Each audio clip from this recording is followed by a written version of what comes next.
Before I begin, I want to give a shout out to one O'Shea Duke Jackson and one Solo TV 84. The latter, I am doing a new series called Snow Bunny Sundays with.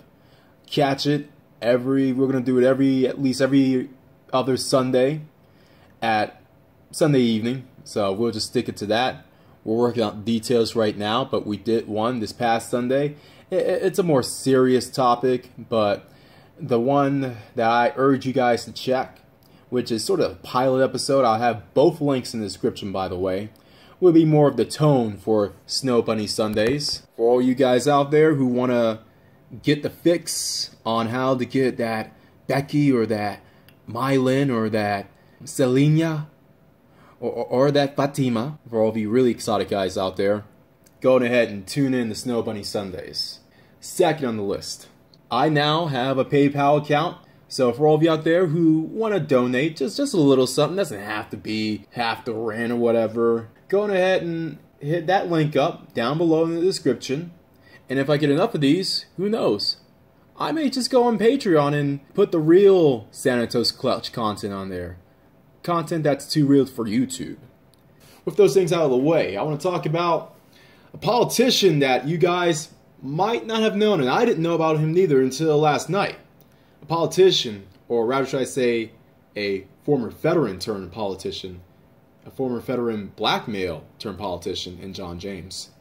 John James, who won the GOP primary in order to represent the Republican Party in the November election for the Michigan Senate seat, which he will go up against an incumbent three-timer in Debbie Stabenbaugh. That's going to be a good race, face up against someone who's held it for quite a bit. And quite frankly, I think he honestly has a chance. But let's read this article on Fox News. I know you all claim some of these conservative Republicans are trying to get a spot there, but yeah, anyway. President Trump labeled Michigan Republican Senate candidate John James, the future star of the GOP, after the conservative black Iraq War veteran won his party's primary Tuesday. Congratulations to a future star of the Republican Party, future Senator John James. A big and bold victory tonight in the great state of Michigan, the first of many. November can't come fast enough, Trump tweeted. James, 37, defeated Sandy Pensler in the GOP primary Tuesday. The Michigan businessman and political newcomer and Pensler exchanged barbs over business records, conservative credentials, and the president. Trump endorsed James last week. James also boasted support for Michigan rocker Kid Rock and Rob O'Neill, the retired Navy SEAL who killed al-Qaeda leader Osama bin Laden. Early in the primary campaign, Pensler, who loaned his campaign $5 million, had a financial advantage over James, who gave only $50,000 to his campaign. James ultimately raised $3.9 million by the end of June, with an additional $1.3 million cash by August. James is Michigan's first black GOP nominee for a major statewide office in more than 3 decades, but he says he wants to be judged based on his character.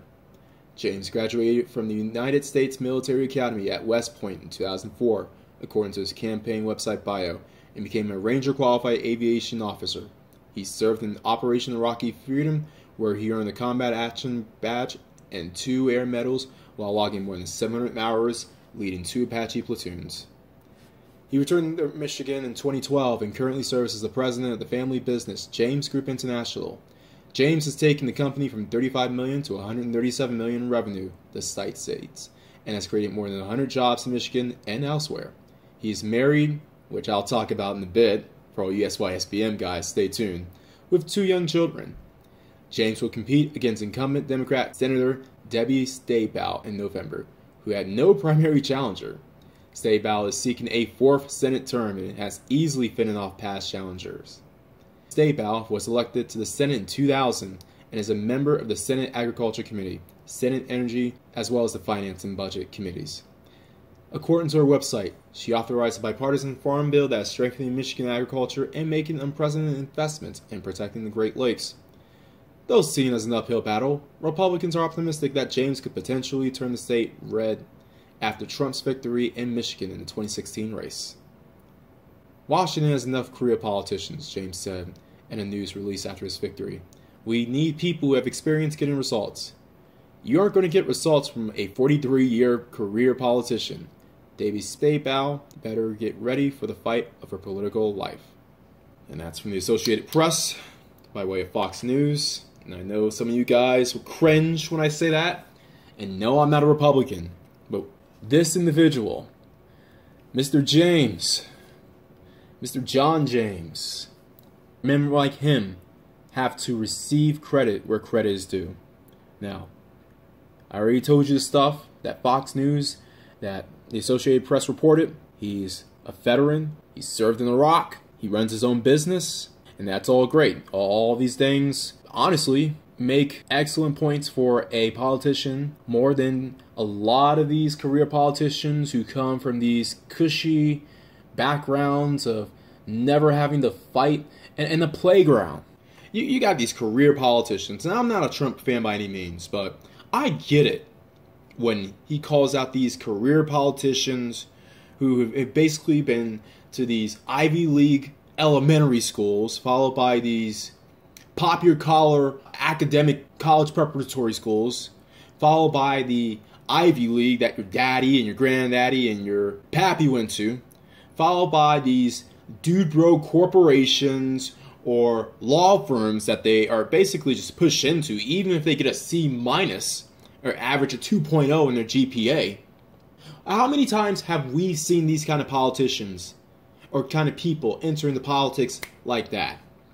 And I'm not even talking about, these are just the people who actually go into the private sector first, then go into the public sector. I'm not even talking about these career politicians who just get a political science degree and drive to Washington, D.C. because that's the only place they can get jobs, and all of a sudden you see them like 10 years later running for their home state's Senate or congressional office or congressional spot because they think they could change the world, which in reality they just want to run the world.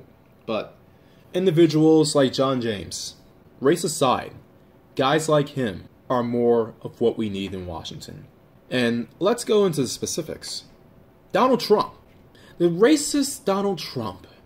The Donald Trump that hates black people because he got up in LeBron James' face because LeBron James beat him in NBA 2K19. Yes, NBA 2K19 is out. It's just not out for us conformies and normies. But all the rich people have 2K19. So, well, I just saw the trailer. It hasn't dropped yet. That's what you think. But apparently, I don't know, one night, LeBron James laid it on Donald Trump on NBA 2K19. And Donald Trump got pissed, so apparently he started talking trash to the president, and then, or not president, he started talking trash to LeBron James. LeBron James started talking trash to him, and now all of a sudden he's a racist. I mean, that's according to these hoteps and these pro-acts, but the same Donald Trump who could have nominated a white businessman in Penzler, but no, Donald Trump said, you know what, we're not going to play the race card. I know I flirted with the alt-right and basically danced with them, but they're not going home tonight. We're not going home with the alt-right tonight. We're going to stand by principle, we're going to stand by merit, and we're going to stand by who we think, or who I think, Donald Trump, think is the best man for office, which he did in nominating Mr. James as the next senator, or at least as the challenger for the Senate spot in Michigan, which threw us away that race card crap. So, can we get that race card crap? Just comment. Can we just calm that crap at least for now? At least for this week. I think Donald Trump deserves to be laid off of the race comments at least for 1 week because of this tweet. We got a non-establishment guy who's running. We got a guy who actually has done private sector work, or well, let's just say this. He's done work. Alongside that, check this out for SYSPM guys out there. I'm not going to give specific details in order to derail this video, but check out his wife and his children. So just Google John James family or John James wife and kids. There are plenty of pictures of them. I'm not going to put it on the thumbnail. because I don't want to draw any unwarranted attention, but you guys are going to like him just for that alone. Shout out to the S by SBM dudes as well. And while we're on this topic, I want to say this, and this, if for no other reason, would be the reason I would vote for Mr. John James if I was a Michigander. Unlike some other politicians who decided to marry for political reasons, this guy, despite the fact that who he married would be considered controversial even in 2018 America, decided to forego all the opinions on how this will affect his image and how much support he can get with the community, particularly the scraggle-daggles of the community and certain people on the alt-right and progressive left. If you guys don't know what I'm talking about, just Google John James family or John James wife. You'll get the picture, and you'll get that unlike some other president who decided to hide his Becky and go for a woman of a similar race in order to go on to get along and to secure a victory, this guy stood by his principle. And that alone right there is enough reason to vote for him, or at the very least support him. But as far as this is concerned, men like him are the men who need the attention.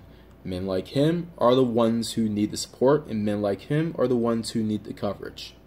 The Democrats, the mainstream media, or now, as people like to call it, the fake news brigade, loves to push this narrative that the GOP is racist, that the GOP is the party of racists, that the GOP, they don't want blacks to do anything well, or the only blacks they want are the shoe shiners who yes and boss them all day. Well, when you have a black man who, let's just say, has gotten off the plantation or has escaped the plantation known as the former corpse of the so-called black community, shout out to Kerry Gockard Jones, being nominated by Donald Trump, the president of the United States, the head of the GOP, whether the establishment GOP, the John McCain's, the Mike Pence's, whether they like it or not, when you have a member, a guy like this, being nominated by the head of the Republican Party, that sort of kills the race argument right there. Now let's do some research right quick before we get out of here with Mr. John James. I'm on the website right now. Obviously, he's a business leader, combat vet, conservative outsider. All these things make for better politicians, as I elaborated before, than your typical establishment frat boy, dude bro politician. Now, for economic opportunity, he obviously says stuff about need to rebuild the economy, defend the constitutional. He's a constitutionalist. Border security. He is pro-borders, anti-sanctuary cities, as I like to call them, outlaw cities. He supports Kate's Law. Pro-Second Amendment. He's, enough said, he's pro-Second Amendment, pro-life, 100% pro-life. Veterans, we must do a better job protecting veterans. Social Security. We need to protect Social Security. Healthcare issues. Healthcare costs continue to rise, and Senator Stabenow fails to find solutions for Michigan families. We must find cost-effective patent such and such. Balanced budget. Our debt is a national security threat, so he is about fiscal conservatism. That's all good. Infrastructure. He's basically saying Michigan's infrastructure is crap, and it needs to be fixed. Trade. Michigan's a global leader in the agriculture and automotive industries. I support free but fair trade. Entitlement reform. Dependency should not be the destiny of every American. Michigan is our senator who will work to eliminate poverty, not just make it more comfortable. Immigration. We are a nation of immigrants, but also a nation of laws. We welcome legal immigrants, but legal immigration is a direct affront to our laws. Michigan's agriculture. Michigan's food and agriculture industry includes over 50,000 farms, employing over 900,000 Michiganders. To remain a global leader, we must ensure that the federal regulations make sense and not put Michigan farmers on an unequal playing field. Education. A child in Michigan should be a career or college ready when he or she leaves high school. Parents and local communities should be empowered to determine the best way to achieve the goal, not Washington. And the Great Lakes. Our Great Lakes are a national treasure, which also supports a robust fish and tourism industry here in Michigan. I'll champion policies and programs that not only protect environmental quality throughout the Great Lakes, but also protect them from invasive species such as Asian carp. Okay, so that's the rundown on his policies. In case all you guys didn't want to do your own research, especially for you guys in Michigan. From what you heard, if you like his policies, which, to be honest, all these policies sound reasonable. He fiscally conservative, socially, he does believe in some socially conservative issues like pro-life. But as far as I'm concerned, this isn't one of your TradCon conservatives who wants to make America into a Christian Saudi Arabia.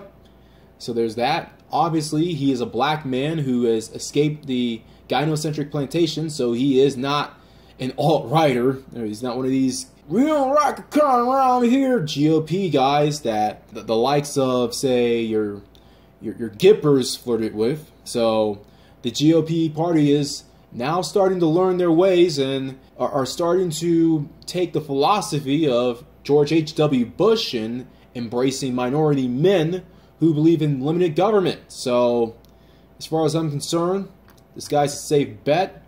This guy should at the very least be competitive against Ms. Stabenow. And as far as the results are concerned, it seems like he definitely held his own in the GOP, winning like 54-45. There you go. So hard-fought victory. He won a lot of the southern portion of Michigan as well as half of the peninsula area. So hopefully everyone in the GOP side in the state of Michigan can come together, put their little alt-right, widest right feelings aside, and back the current candidate against the three-time career politician.